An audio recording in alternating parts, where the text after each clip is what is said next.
হয়েছে, দেখো যে একটা ফাংশন আছে যে ফাংশনটার কোনো গুরুমান বা লঘুমান নাই।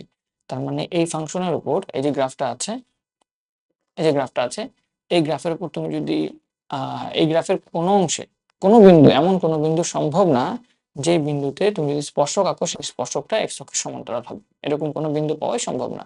এবং গ্রাফ দেখেও বোঝা যাচ্ছে যে এরকম কোনো বিন্দু পাওয়া সম্ভব না। উপর থেকে নিচেও আসে নাই মানটা, আবার নিচে থেকে উপরেও আসে নাই। তাহলে সেটা প্রমাণ করবো কিভাবে? আমরা ফাংশনটা এফ ড্যাশ এক্স বের করবো, একবার ডিফারেন্সিয়েশন বের করবো এবং দেখাবো সেই মানটা কখনো শূন্য হতে পারে না। ঠিক আছে, তাহলে পুরো ফাংশনে যদি এফ অফ এক্স হয়, আমরা বলতে পারি এখন এফ ড্যাশ এক্স এর মান কত আসবে। তাহলে এফ ড্যাশ এক্স এর মান হবে 24, এবং এটাকে ম্যানিপুলেট করে আমরা দেখাই। সাপোজ 3x² হবে এটা। সো 3 যদি আমরা কমন নিই 8। এখন এটাকে ফর্মুলা অ্যাপ্লাই করার জন্য আমি যদি এটাকে এভাবে লিখি x² - 2 × x × 2 প্লাস 2² প্লাস 4, অসুবিধা তো নাই। এবং এরপর আমরা যেটা করলাম, মানে এখানে আমি একটা formula a - b whole square formula apply করার চেষ্টা করলাম, যেখানে x² এর জায়গায় রয়ে গেছে -4x, এখানে -4x হয়েছে। 8 থেকে 4 নিয়ে আসছি, ফর্মুলায় ঢুকাই দিব, আর বাকি 4কে আলাদা করে রেখে দিচ্ছি। তাহলে এখানে আমি লিখতে পারি 3 ×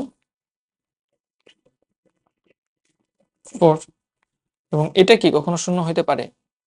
এই মানটা কিন্তু কখনোই শূন্য হতে পারবে না। কেন শূন্য হতে পারে না?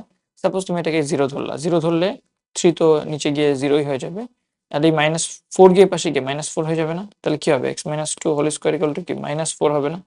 তাহলে কোনো কিছুর স্কয়ার কি নেগেটিভ কিছু হতে পারে? বাস্তব মান হতে পারে, তাহলে এটা কখনোই শূন্য হবে না। ঠিক আছে, যা x এর কোনো বাস্তব